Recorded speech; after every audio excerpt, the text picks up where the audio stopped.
Hey everyone, welcome back to another episode of Distillations by Brian Luxinger, Distillations BL. And today I'm going to be continuing reading some of my posts from Instagram where I share quotes, excerpts of things that have been very resonant with me. And so for today's, we're going to be talking about a definition of philosophy that really spoke to me and that I thought was right on the money, at least in the way that I think about philosophy. And I'm sure we'll come back to what philosophy is in other posts, reading maybe some introductions to the subject of philosophy. But for now, I think we should jump right into it. All right, let's go. This is from The Good Life of Teaching, An Ethics of Professional Practice by Chris Higgins. Quote, "We should not define philosophy by the type of questions philosophy asks. The modern domain of philosophical questions is simply that which was not taken over by other disciplines. Philosophy is the discipline that takes on the questions that seem too big, too normative, or too stubbornly non-empirical for other disciplines." So I think this is getting at a very unique notion of philosophy where I believe the saying is that philosophy is the queen of the sciences or the mother of the sciences, of the special sciences, where what we have come to know as science with a capital S in today's world used to be categorized as natural philosophy just a couple hundred years ago. And disciplines or subdisciplines become sciences when there is a sort of critical mass of, or an escape velocity of, an agreed upon methodology, an agreed upon set of mathematized formulas or formalisms that have to do with the subject matter of this subdiscipline of natural philosophy. So if it's tracking the motion of astral bodies, of the stars, and there is perhaps Newton comes along and comes up with a series of mathematical formulas that predict the motion of bodies in the night sky, and there's enough agreed upon and clear cut formalisms that describe what's going on, then we give it the capital S and it comes up with its own name, physics. And so a subdiscipline goes from being natural philosophy to becoming physics.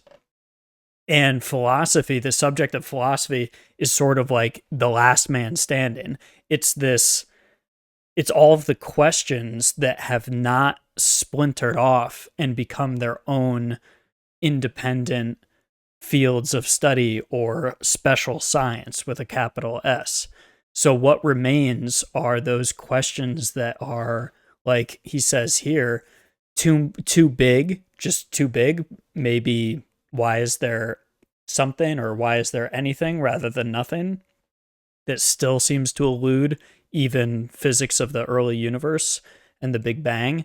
So why, what is the status of the notion of absolute nothingness in the philosopher's sense of absolute nothingness? That seems to always be outside of the domain of physics or cosmology. So maybe questions that seem too big, too normative, and normative here refers to ethics, the difference between right and wrong, moral philosophy. And we haven't yet, or maybe we can't, come up with a sort of mathematized, formalized theory of right and wrong actions.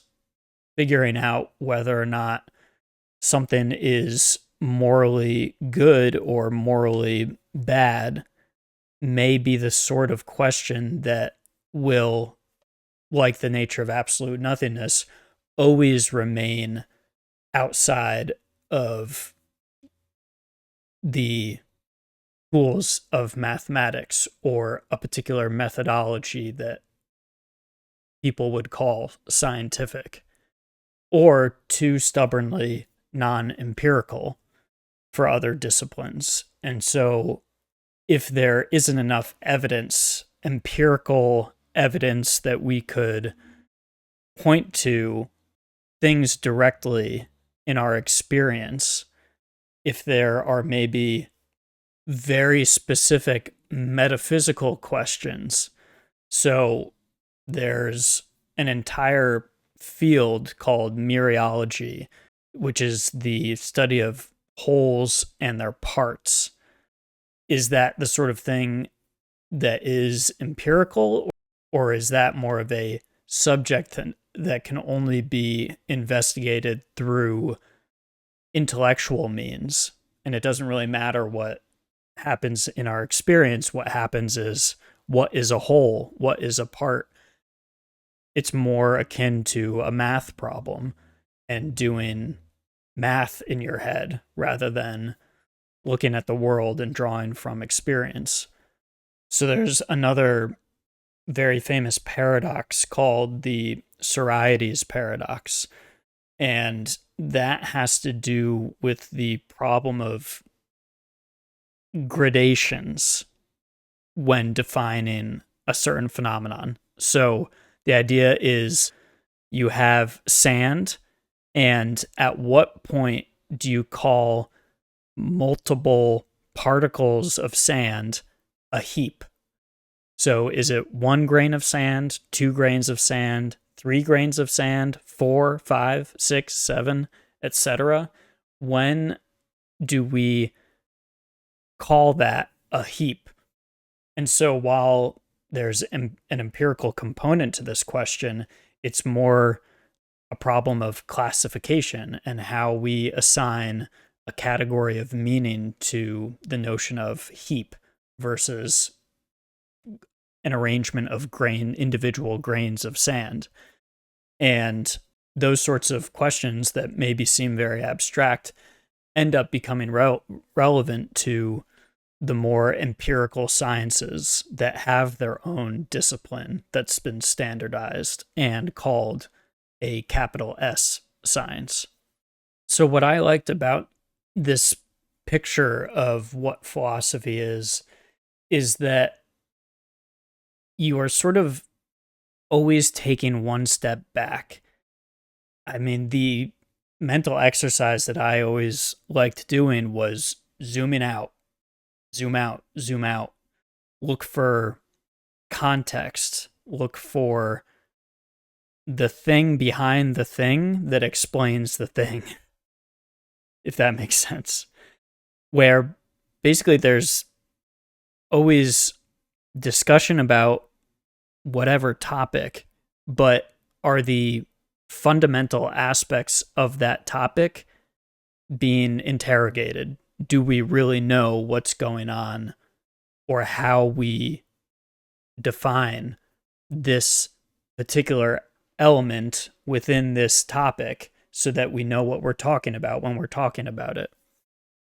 And what I like about this notion of philosophy is that it's like this ever receding horizon, or this ever deepening bedrock that you just keep chipping away and chipping away. And maybe there is a bottom, or maybe there is an outermost sphere from which to look at other things. But in a way, it's almost like looking for the ultimate context of whatever it is you're talking about.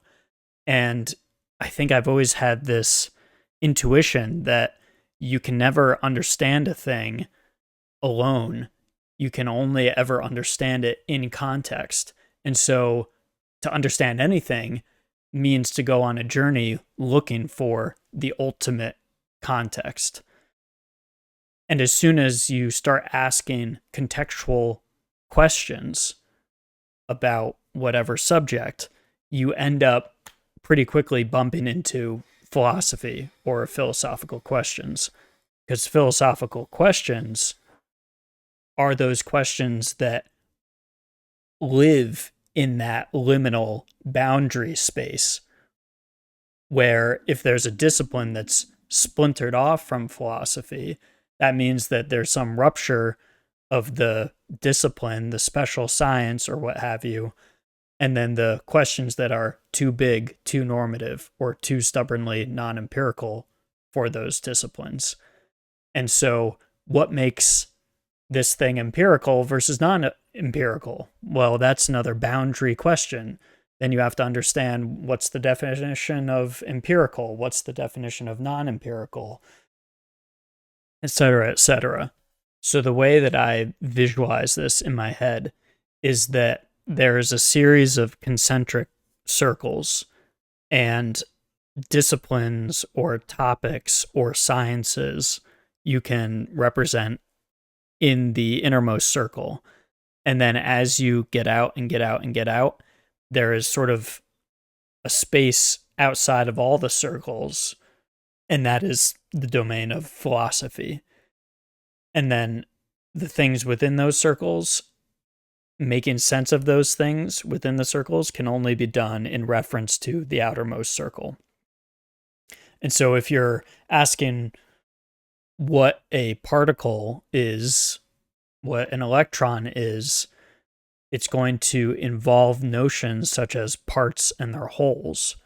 And in that outermost circle, there is an entire discipline of philosophy called mereology, which is the study of parts and their wholes and the relationships between the two and what they are, what that means.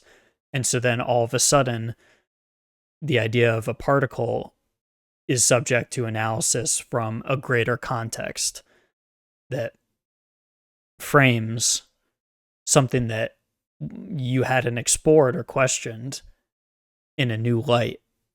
And I think then understanding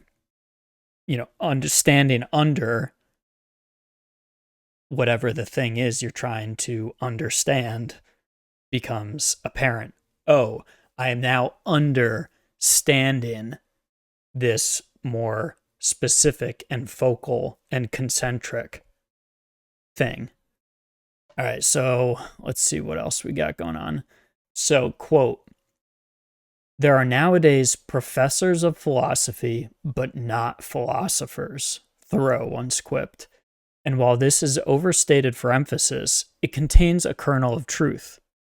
This is a good start, interrupting our tendency to equate philosophy with the modern scholarly discipline by that name.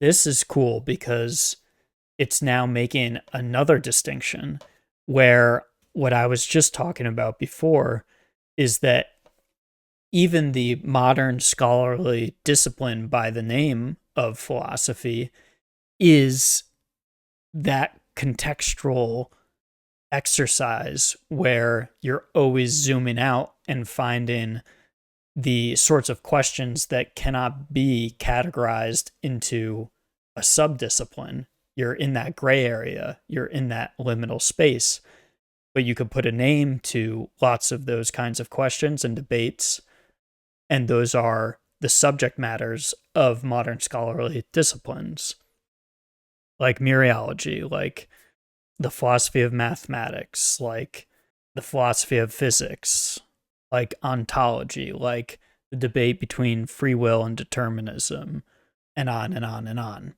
But here, there is a different sense of philosopher that isn't someone who is an expert in these modern scholarly disciplines. There's some other sense of philosopher who is outside of that context and doing something different, doing something else.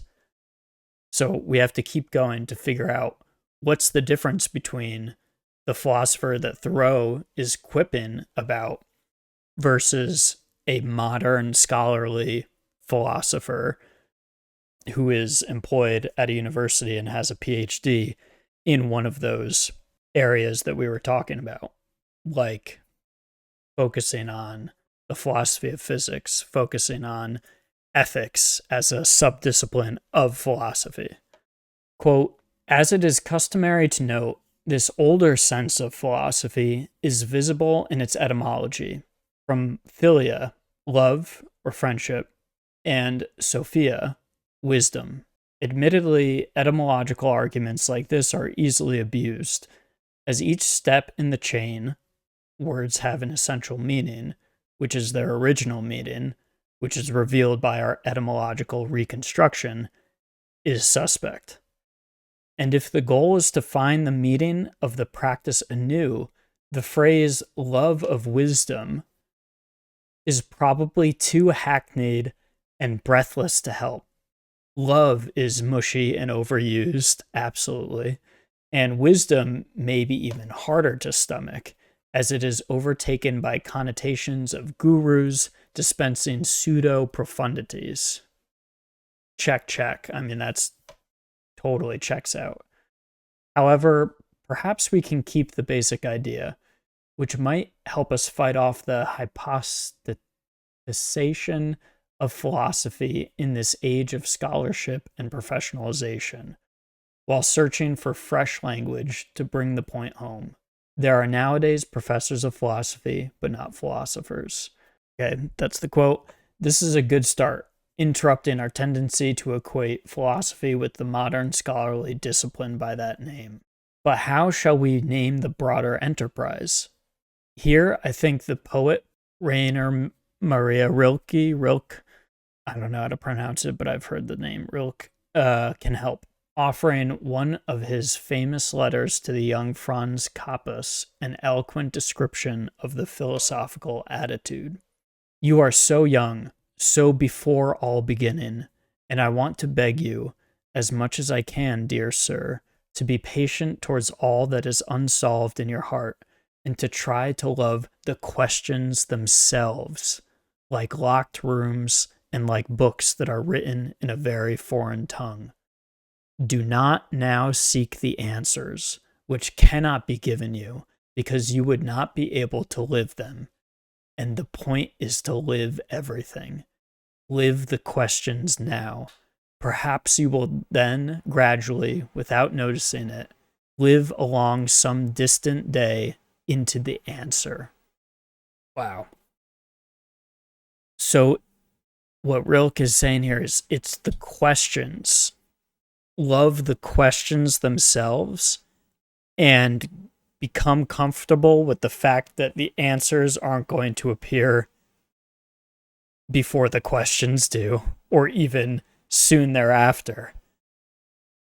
Get in love with the questions themselves, with that liminal space on the outermost edges, because seeking the ultimate contextual nature of things is going to just bring up more unanswered questions.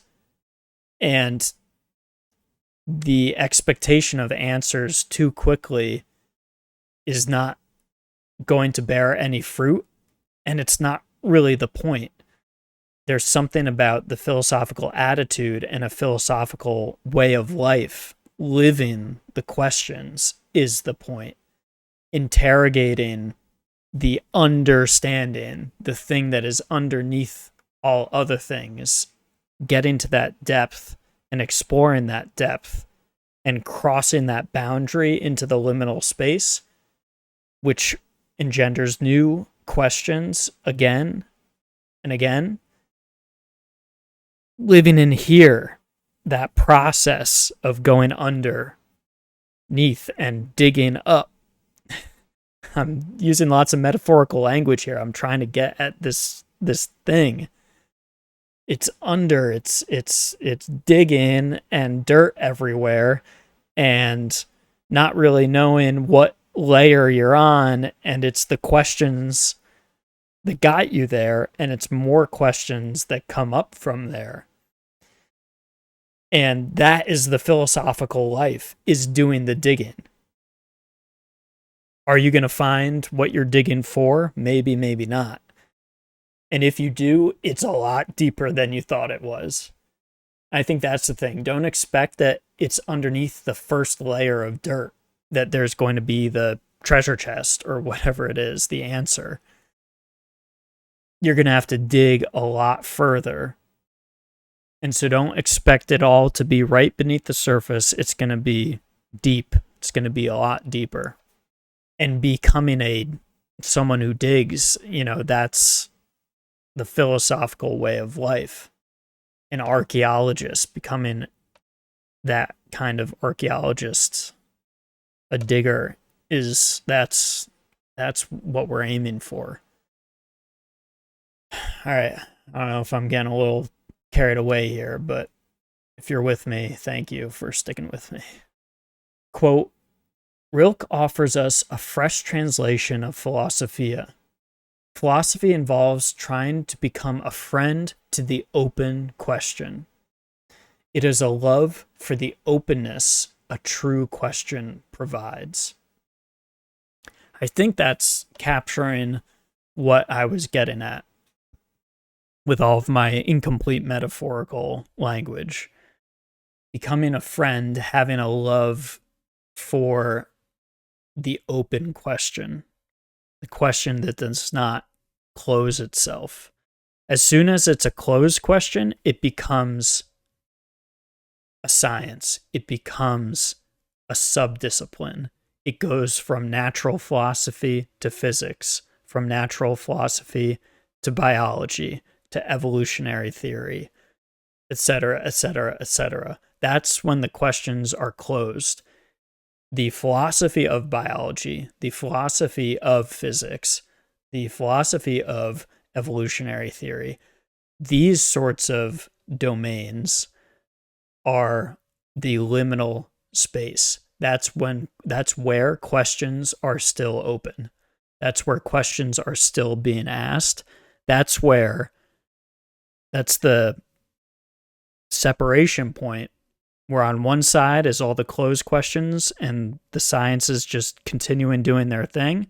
Then there's the border, and then there's the digging that is happening, where philosophers of that discipline are digging into that liminality and falling in love with that process and living in that space.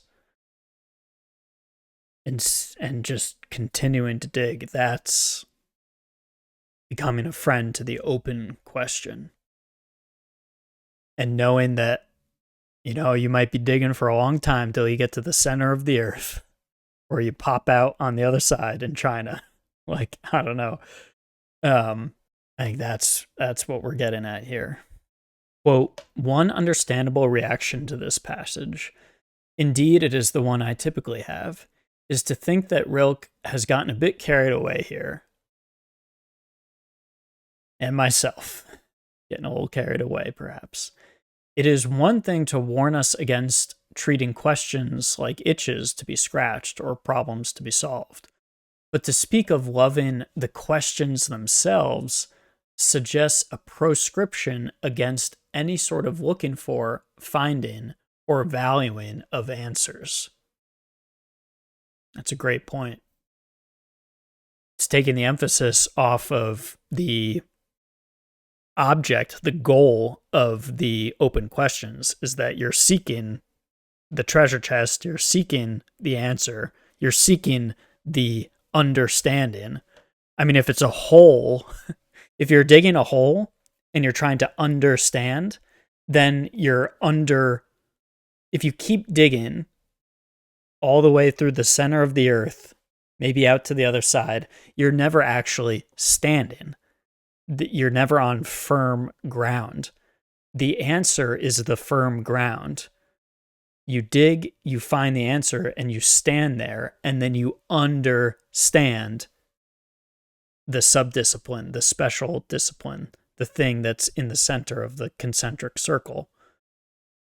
There needs to be a telos. There needs to be a goal state on which to stand and then look into the concentric circles and understand.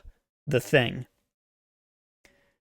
If you stop valuing the answers and you dig all the way through, you will never be standing, you will be fallen. You will be under fallen. Under fallen, under floating, under. You will be under, but you will never have a firm foundation on which to stand. And yet, quote, and yet questions seem to ask for, point toward, and be fulfilled in answers. Isn't trying to love the questions themselves like greatly admiring someone's home run swing only to be disappointed when they actually drive one out of the park? Thus, upon reflection, there are two dangers to avoid in relation to questions. The first, emphasized by Rilke, is that we are typically all too impatient. Bothered by uncertainty, we have trouble letting a question breathe before smothering it with our initial response. The other danger, though, is that we might fall prey to an idolatrous love of questions. There's some sweet spot in the middle here.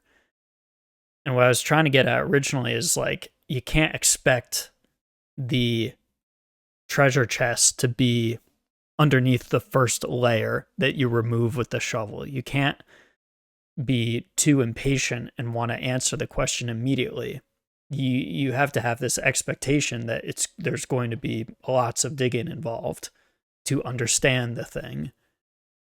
But then the other danger is that to forget that what we're looking for is some sort of treasure chest foundation that we strike our shovel and it doesn't go any further. And then we stand upon that point and look up and see everything in context and understand the thing.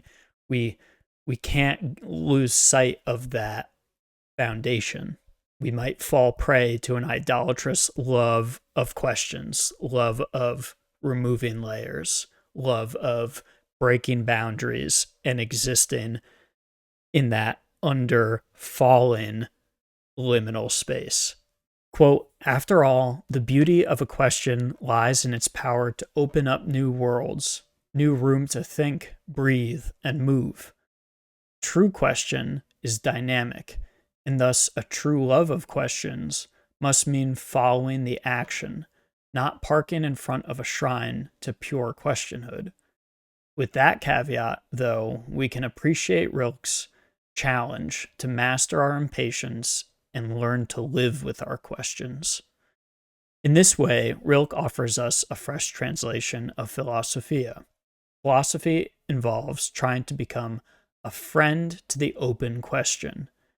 It is a love for the openness a true question provides. This is why I have called the figure under discussion the educational philosophical triangle. Philosophy names our stance toward these three categories of basic educational questions.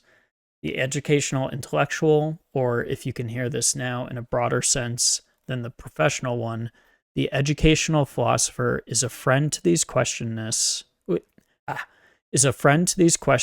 and the openness they promise. All right, we're getting into sort of the more specific educational theory he's talking about. Let's power through here. Here, another problem for my account becomes clear. I have been arguing that education is an ongoing conversation about human becoming, sparked by characteristic questions and sustained by the philosophical disposition to value these questions in their openness. The problem arises when we recall one of the conclusions from our discussion of Taylor, namely that the study of questions of human becoming is inevitably historical in nature. Okay, I don't know why. The thick, evaluative, arguable, and more or less explicit beliefs about human nature and human flourishing he calls moral ontology find their place within languages of description which are situated in turn in traditions of thought and epochal horizons. The form of the questions available at any given time or within any particular traditions of thought always represent an interpretation of the questions or a partial answer to them. As we saw in chapter 4, a question mark does nothing to guarantee a true open question. One of the requirements of the true question, we concluded, was that a question needs a questioner. It needs to be posed by a flesh and blood person who feels a conflict on some issue of importance to him or her. Questions do not stand open because someone, like me, lists them on a diagram. The open question is the exception. Our everyday life, our habits and perceptions, is a fabric of answers. Only to call them that suggests that we still can recall the questions of which they have disposed. Our everyday life, our habits and perceptions is a fabric of answers. So we're living out implicit answers we're living inside of the concentric circles. We need to act on assumed facts. There needs to be some kind of solidity and some kind of carved out areas of rigidity, the formalisms and the methodologies that are agreed upon by humans that would call physics physics. That's a place where you can act through because there are guardrails, there are things you can hold on to. And we sort of take these for granted. We're living inside the concentric circles. We have to take those on as implicit truths or facts of the matter. Quote, we are awash in truisms, beliefs so fundamental to our way of being in the world that they do not strike us as beliefs. When we find ourselves in the grips of a real question, we are foregrounding some aspects of the world, but by definition, this means thrusting many others into the background. When we foreground the implicit, assumed truths of what a particle is in physics, we are backgrounding the open questions that a discipline like the philosophy of physics takes as its subject of investigation. Whether or not a particle is a part or a whole, something like that. Because particles are maybe excitations of fields, and is the field, I don't know, I'm totally bullshitting here, but yeah, excitations of a field, and then the entangled quantum wave function of the universe is all possibilities coexisting in this undulating wave of possibility. Like, as soon as you start to get into the liminal space outside of our assumptions of like, oh, physics tells us there's a particle and that's a solid thing, you get to the liminal space and you're digging and you're falling, and it's hard to operate in the world when all you're doing is falling. And we kind of relegate that whole process of asking those open questions and what is a particle, like what is a particle in context. When we background those, we are not quite understanding what it is we're talking about.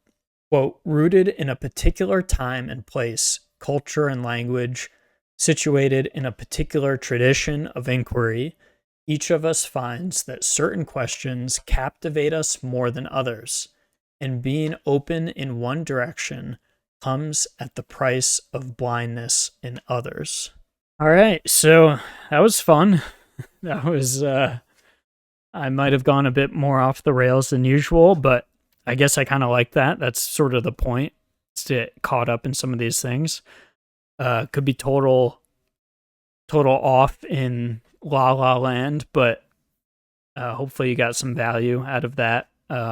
Again, I really appreciate and enjoy this discussion of what philosophy is, falling in love with the open question and what is meant by that, and defining philosophy as this sort of the queen of all the sciences, this ever receding background contextual space that from which you can always ask the open questions of any specific discipline or topic or phenomena, what have you.